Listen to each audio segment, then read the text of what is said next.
So let's take a look at a few things that are different for warrior training versus what we call modern martial arts. Okay? Modern martial arts, beneficial practice, takes many different avenues, many different ways of doing things. You have ground grappling primarily, like the Brazilian, Japanese Jiu-Jitsu, Judo. You have different karate, kung fu styles, etc. You have more esoteric practices like the Aido and Aikido. And those are personal development, maybe personal defense, fighting. Those have a particular prime directive. Okay? If you're doing MMA, which is a sport, not a martial art, then you're learning how to fight and do things for a particular reason in a cage against one person without weapons. And all beneficial practices, all about the practitioner primarily, but not martial in the classical sense of the term. And Mars was the god of war. War is about killing people and breaking things. Art's the ability to do it to somebody else without having it done to you. Okay? Close combat with edged weapons is extremely difficult and demanding. You have to get within touching range of your opponent. You have a tool that's devastating on the one hand, but doesn't have a lot of shocking impact on the other hand. So exchanges of force are possible, but also deadly. So the exchanges of force that make up the vast majority of martial arts, punching, blocking, kicking back and forth, MMA, are not acceptable. Right? You're not going to take sword cut after sword cut. It's not possible. Okay? Just like in modern combat, you're not going to be exchanging rounds with somebody where they're hitting you and you're hitting them if you expect to survive and prevail in an engagement. So the foundation of the teaching is completely different than contesting, which makes up the majority of martial arts, or removing so many things from the equation that you're limiting the solutions you would have to a problem. So classical martial arts are based on the sword. All the movements, punching, striking, throwing, breaking, strangling, and all come from kenjutsu. All the movement comes from kenjutsu. Okay? And the movements are completely different because of the sword, the edge of the blade. Okay? So, as I tell when I'm training military guys, veritas est. The edge of the sword is the truth. It defines everything that's done when you're training. Okay? Defines everything about your training. So it completely changes almost everything that you do. So that's why the techniques, strategies, etc. are so dissimilar. Even some of the things that look similar are done in a very different way internally. It's just very difficult to see. Remember, the reason for high-level classical training, okay, and all the things that you do there are three. Deception. Your opponent doesn't know what's going to happen. Disappearing. In the moment of the action, he cannot see your movement. Decisive action. When you do it, it's done. It's not a back and forth kung fu fight in the movies, or an MMA fight where guys are punching each other back and forth, and that guy's got a good chin. Okay? It's not like that. So you want to understand that if you're going to train like this, and why you're doing what you're doing. This is the big world. Tools are the order of the day.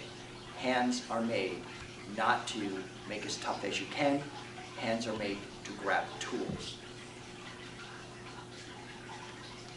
In my dojo, you will see a couple of scrolls. If you're facing the kamiza, on the right, the scroll says, Nami aiki heiho. Okay? On the left, the scroll says, Setsunin to Katsujin Ken. A couple different ways of reading that. It's an interesting story because we could not get anybody to write the first character. Satsujin Ken. Okay? The killing sword. Everybody's all happy to Katsujin Ken. That sounds so nice. The life-giving sword. It sounds really nice. Makes people feel good. So if this is about good feelings, we could stop there. But it's not about feeling good, it's about being good. So it took us 4 Shodo masters before Kondo sensei out of Kyoto agreed to write those characters for us. And to have that happen, Masami-san helped me out with this. I wrote a long letter to him explaining, for the warrior, if you can't cut down evil, if you don't have a killing sword, there is no life-giving sword. Okay? That's just a feeling people have, like a gun-free zone. What's that going to do? Make a lot of victims, right? You just saw that in Kenya. So, your skill with the sword is the only thing that makes you a bushi, one who stops the spear, a warrior protector. If you can't face and cut down evil, you're part of the landscape or part of the problem. When you take away the capability for people to be bushi, then evil prevails. Kenya is a great example. We've got many of them. Newtown, no guards. People in uniform without guns are not guards. So, what happens? You've got a whole bunch of victims. What happens with a bunch of victims? Navy Yard. Why weren't the guards shooting this guy down? Why didn't they put him down when he came in? You watch him move. He was not slick. He wasn't an action guy. He was a guy with a shotgun. Why? Because of a misunderstanding of what it takes to be a warrior protector. And an inability or an unwillingness to take on the responsibility, either to say, we need a warrior protector in those buildings, or the basic understanding of what happens when you create a space, when you create a gap. Nature abhors a vacuum. It's a principle of physics. You can't do away with it because you want to. Okay? If you create a gap, a gun-free zone, say, well, you create the opportunity for something else to fill that gap, a person with a gun. And we could argue how sane they are, but that's beside the point. You create the gap.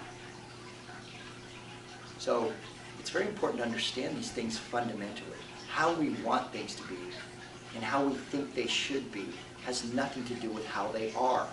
For the warrior, we have to lose all of that. Your opinions don't matter. Your right to something doesn't matter. Your responsibilities matter. And when the nation reorients itself to rights, okay, taking a back seat to responsibilities. Responsibilities are what make the nation. You get rights because people take responsibility. They're not given to you just because you breathe air and defecate. So, with warrior training, we are training to use the sword effectively because we cannot protect the innocent if we cannot cut down evil. Now, that Satsu Jinken, this first set of characters, have a lot of common in them. So most of the Shodo masters were not going to write that character. Remember, it's a pictographic language. It's not a language where you put a bunch of letters together and that sound, makes something. It's a pictographic language. And after I explained to Kondo sensei how important that was, he then wrote those characters. But he didn't charge me for it. Here's a master in Japan who didn't charge. Too much spirit in that. So of course they put us under a lot of giri. So we had some stuff that we did and flew to Kyoto and presented it to Kondo sensei. So I want you to understand, when you're training in the way of the warrior, it's about the people you're protecting. Your skill can never be too good, because if you fail, they're now vulnerable. They're now in a warrior-free zone. Being in a warrior-free zone, a warrior protector-free zone, is not safe. You want to be in a warrior protector zone.